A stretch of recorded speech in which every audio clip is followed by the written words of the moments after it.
Hello everyone and welcome back to my Bold and Beautiful 29 YouTube channel. I hope you guys are having a wonderful day. Before we start, please hit the subscribe button and give this video a thumbs up.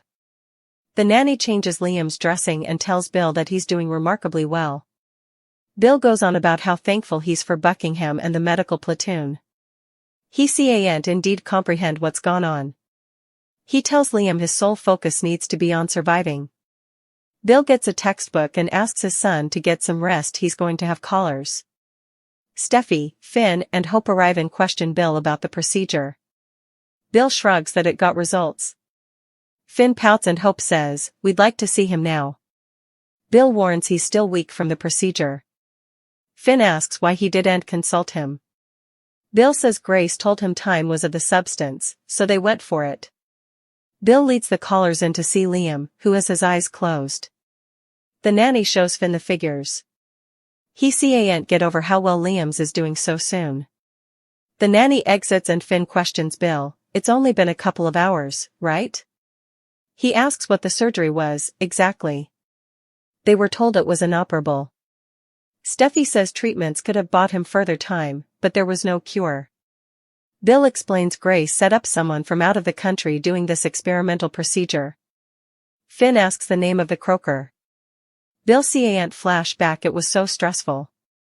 They had to do it in the clinic because the sanitarium wouldn't have approved it.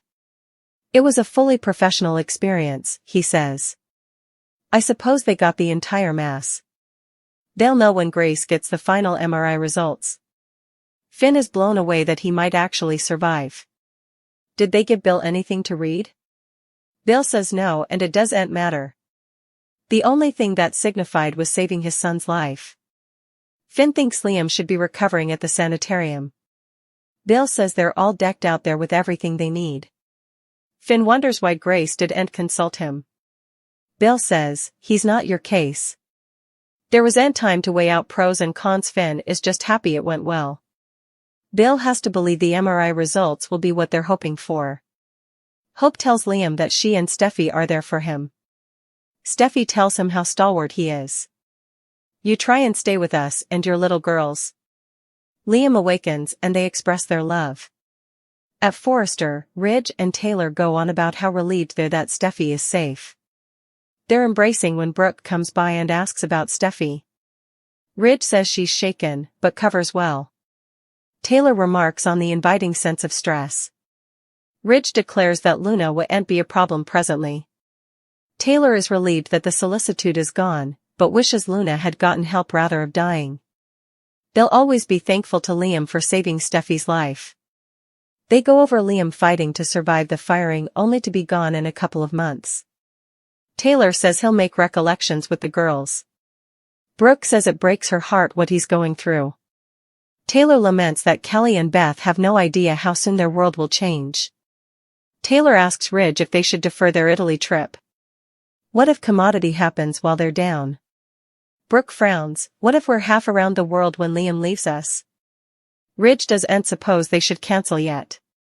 Brooke shoots him a cautious look. They agree if it looks bad they'll do what's stylish for the family. Taylor declares that they'll have to unite to help their daughters through this and to help Beth and Kelly too. Brooke nods, "We will." Electa and will go over how crazy Luna went. Will's just glad she's gone. Electra says it's because of his family, Liam's frippery. Katie enters as they talk about Liam being willing to immolate himself for Steffi. Now he's facing commodity he wouldn't survive. Katie sighs, "We're still going to lose him." Katie addresses about how devastated Liam must be mentally. Will expedience he doesn't concentrate on taking a life, he's a idol. Katie laments that he's being awarded for his heroism by facing a death judgment. Will can't understand why Liam didn't tell anyone about his brain excrescence. Katie can't condemn him no bone. Wants to be ate. She's been on the entering end of that. He wanted to shield his little girls from the Verity as long as he could. Katie tears up over Liam's impending death and what he must be feeling. Will gets choked up hoping Liam can ever beat this, he's a fighter. It's his big family and he's not ready to lose him. Katie holds Will. "I'm so sorry." Liam squints, "Where am I?" Bill reminds him they came back to his house after the surgery. Hope tells him they heard about his procedure with Dr. Buckingham. There's eventually news to be hopeful about. Steffi says, "We can't lose you." Liam looks at Bill, who gets a textbook from Dr. Buckingham about the MRI. He shakes his head. Finn asks, "What did she say?" Bill tells them the checkup is clean. The excrescence is gone. 100 removed with good perimeters. They each well up with gashes. Finn declares that this is unthinkable that they pulled this off. Steffi cries, "Liam, you're going to live." Hope says he'll get to be around his daughters for a long, long time. It's truly a phenomenon. Finn says medical history was made moment. He still looks befuddled. Brooke spent time at the office with Ridge and Eric. It was too awkward until Eric made it awkward. Ridge was relieved that Steffi was safe, especially now that Luna had failed. He could make plans for his future. But it's not what you suppose. He has the future of Forrester Creations on his mind. Eric and Ridge are planning a big trip to Italy.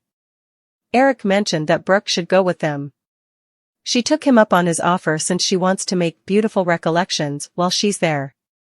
Does she want to make those recollections with Ridge, indeed though he's engaged to Taylor? Taylor heard about Eric and Ridge's plans to head to Italy. She got so worked up about it that she wanted to know if Brooke was going. What better way to find out than to ask her family, Donna? Donna argued that if she were given this inconceivable occasion, she would have jumped at it as well. Taylor claimed to feel comfortable in her relationship with Ridge. After all, they're engaged. Still, she demanded to do commodity to make it final. She showed up at his office to ask him an important question. Taylor wanted to set a marriage date.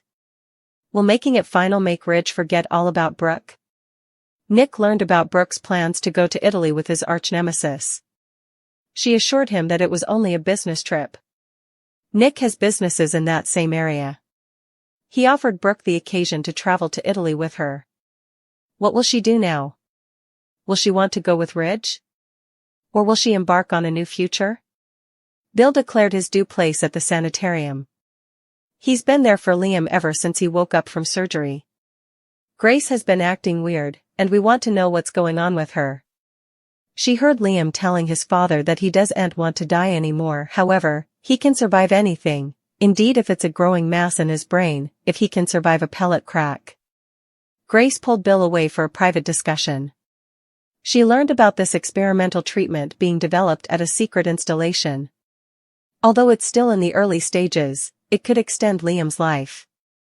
Bill was ready to write a blank check. He didn't watch how important this treatment cost. Grace advised him that this treatment could have pitfalls.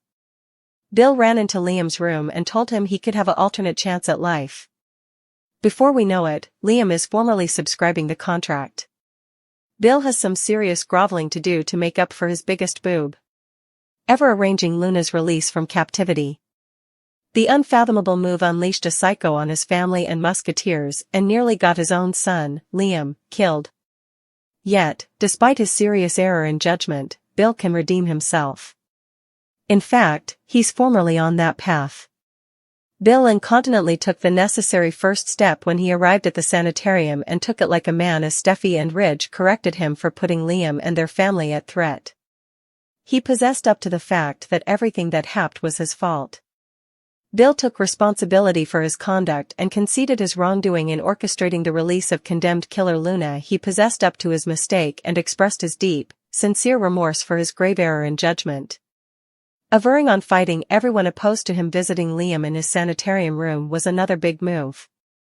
Bill's determination was a testament to his deep love for his son, despite his occasionally questionable conduct and jest. No bone was going to stop Bill from seeing Liam. He admitted through gash-filled eyes that he could have lost Liam, and it would have been his fault. Given an alternate chance, he was hell-bent on making effects right. Having learned about Liam's fatal brain excrescence sparked commodity in Bill. Defying the situation with his son, he promised to do everything in his power to help him. As a man who no way takes no for an answer, Bill was propelled to take action. He was prepared to use his wealth, his power, and all his coffers to find a way to save Liam. Bill's fiscal fortune will be the pivotal final step in his redemption. The rich man has the bucks to spend whatever it takes to bring Liam back from the point of death. So when Grace suspended experimental surgery as an option to save him, a procedure that's veritably precious, Bill was on board. In fact, without a moment's vacillation, he donated to give her a blank check. He'd do anything to heal his cherished son. Snappily satisfying Liam that he wouldn't survive his brain excrescence any other way, he inked off on the procedure. Now all everyone can do is stay and supplicate for Liam's ineluctable life-saving surgery. Because, come on, does anyone really believe he's going to die? Once it's a success and Liam makes a full recovery, Bill will be completely redeemed.